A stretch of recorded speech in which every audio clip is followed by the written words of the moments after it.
bag ko nasa unahan. Parang nagbabibrate siya. Sabi ko, tingnan ko para sagutin. Tapos yun pala, sabi ng kapitbahay namin, ate, umuwi ka na, tapos nasunog na daw yung bahay namin. Sabi ko, ha?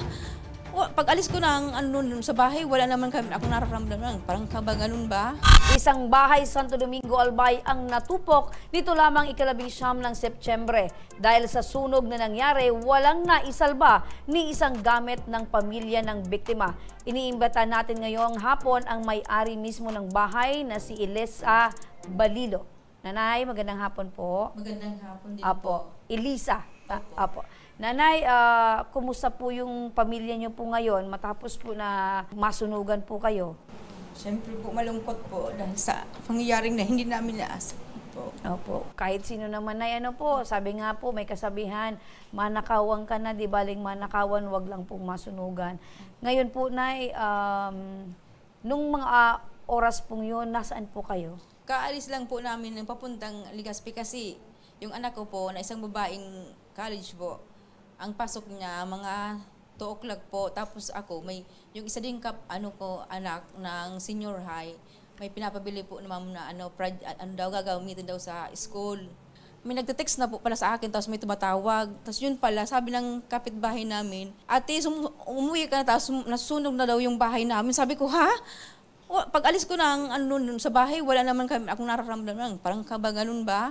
Tapos pag sabi ko sa anak ko, sige, sabay na tayo sa papuntang Tabako, bang yung nakaano ng mga sasakyan, tapos dahan-dahan lang, tapos yun nga. Nung nakarating po kayo doon sa bahay po ninyo, kumusta po? Ano na yung kalagayan po ng bahay ninyo? Ano na talaga, yung usok, nangingitim na, papunta ng taas. Tapos yung isa na lang na ng fire ng tangke ng... Yung sa bombero? Opo. Mauubos na yung tubig? Oo. So, ibig sabihin, matagal po bago na fire out? Opo. Dahil yung sunog po ay kumalat na kaagad? Basta doon lang sa loob ng bahay namin po, ma'am, na siya. Doon daw sa second floor ang tumagal kasi may, may mga kutsyon, tapos yun, nandun ang mga gamit namin. Opo. Base po sa investigasyon, Nay, ano daw po yung pinagmulan nito pong sunog? Sabi daw, short circuit daw po. Short circuit. Oo. Bakit, Nay? May naiwan po ba kayong mga nakasaksak, Wala nagamit? Sigurado po kayong wala naman. Wala Kaya po. kampante po yung loob mo Opo. nung umalis po ng bahay. Oo. Ngayon po, Nay, saan po kayo ngayon pansamantalang naninirahan? Sa lula ng asawa ko po, doon din sa kabilang kalsada. Sa lola po ng asawa po ninyo. Po. Ilan po kayong nakatira sa bahay niyo, Nay? 3 kasi yung asawa ko nasa labas ng bansa.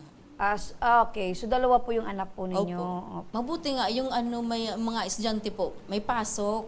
Tapos yung kapitbahay namin kasi mga tiyuhin din lang yun. Sa kabila, tapos dito po sa mga katabi namin mga tiyuhin. Yung apo ng tiyahin namin, yun ang Nakakita. Opo, doon daw sa mismong sa may divider namin, may kumikislap. May kumikislap. Okay, so ibig sabihin, nagsimula yung sunog sa ibaba. Opo. Hindi po. Ito bang nangyaring sunog, ma'am? Ang bahay po ninyo ay totally damaged po ito. Opo. Pero saan po gawa itong bahay po ninyo? Sa simento po. Semento. Pero anong alarma daw itong sunog na nag-cause dito sa bahay po ninyo? Parang dun sa kuryente namin. Sa kuryente? Kasi ang lakas ng impact na. Tapos nag-fluctuate kasi pag nag-brown out, biglang pasok ng ang lakas. Ano na lang na yung natira po sa inyo? Wala po. As in, wala pong natira. Natira na lang po yung talagang suot po ninyo. Suot namin. Kasi yung pumapasok, yung dalawa, yung tira, yung damit lang namin na Pati yung mahalagang dokumento, Opo. ma'am. Tupok talaga. Pati po yung mga gamit sa eskwela ng mga bata. Yung dala-dala lang na save. Opo. Kanina naiiyak na po kayo. Bakit, ate?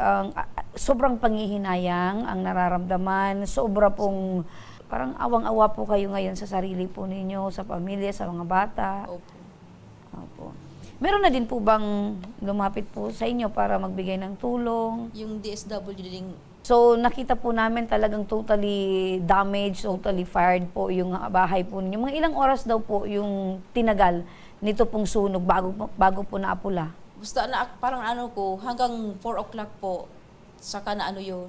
So, mga anong oras po ninyo nalaman na nasusunog? 1:47 ata yun. Opo, sumatagal. Opo. Almost 2 hours Oo. na tumagal yung apoy, sunog sa bahay po ninyo. Kasi bago nakarating kami doon sa mismong doon sa may bahay namin, 2:27. Opo. Wala naman po kayong parang pinaghihinalaan na cause po ng pagkasunog ng bahay po Wala ninyo? naman po kasi wala naman akong Ano po yung parang panawagan po sa ating mga kababayan na kung may mga mabuting loob, nangangailangan po kayo ng tulong?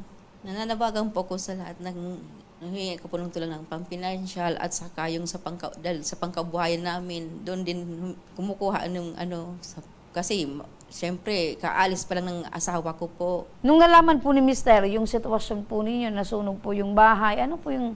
Siyempre nalungkot din po, tapos din sa mabuti daw na nakasalba po kami. Opo. So yun po ang pinaka-importante, nanay. Siyempre, yung bahay, yung gamit, napapalitan. Opo. Yung buhay po, iisa lang. Kaya tama naman po si Mister. Ipagpasalamat na lang po yun.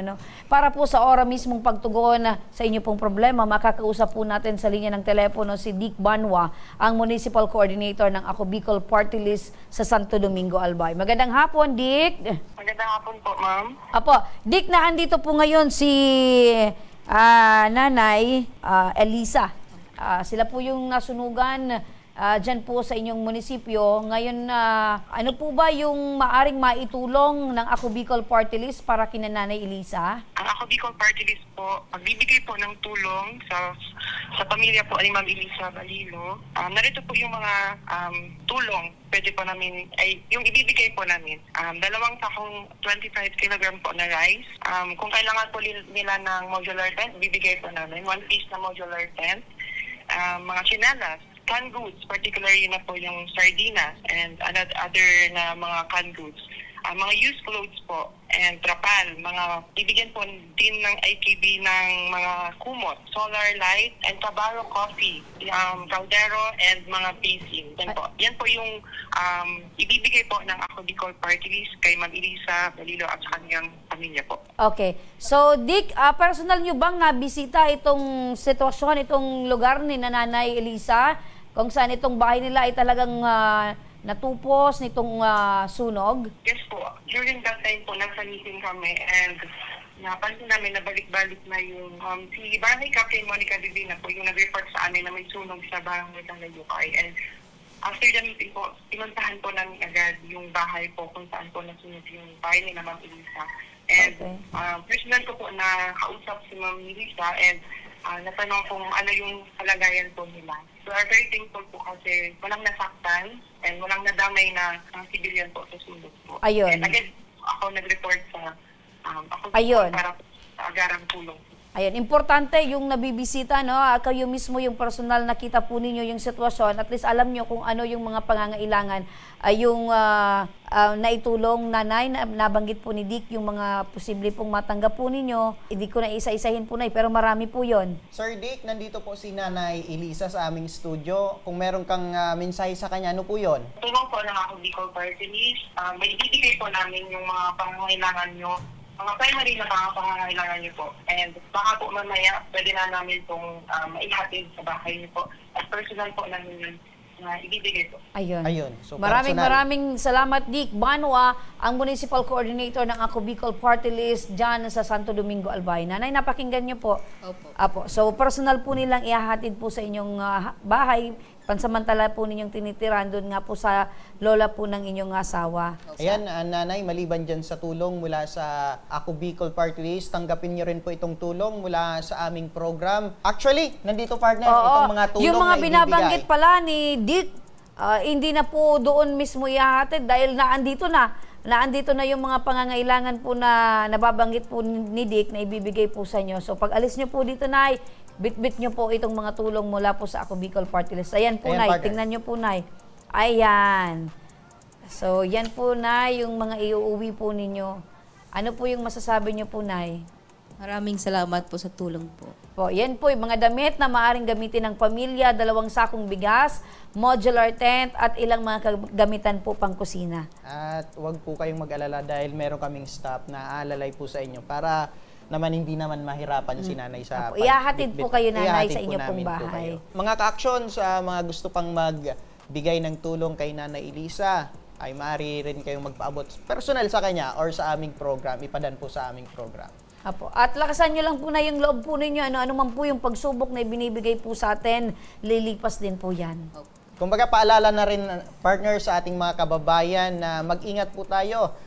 Kumbaga, laging maging handa sa anumang oras. Dapat siguruhin. Safety first, opo. Kumbaga, siguruhin na naka-unplug yung mga Mga appliances nakasaksak natin. na mga appliances, opo. Sabi nga nung Bureau of Fire, baka mas maigi daw po kung aalis tayo ng bahay, ibaba yung breaker. Pwede din yun. Maraming salamat po sa inyo, Nanay Elisa. Maraming salamat din po sa Tabang Ora mismo.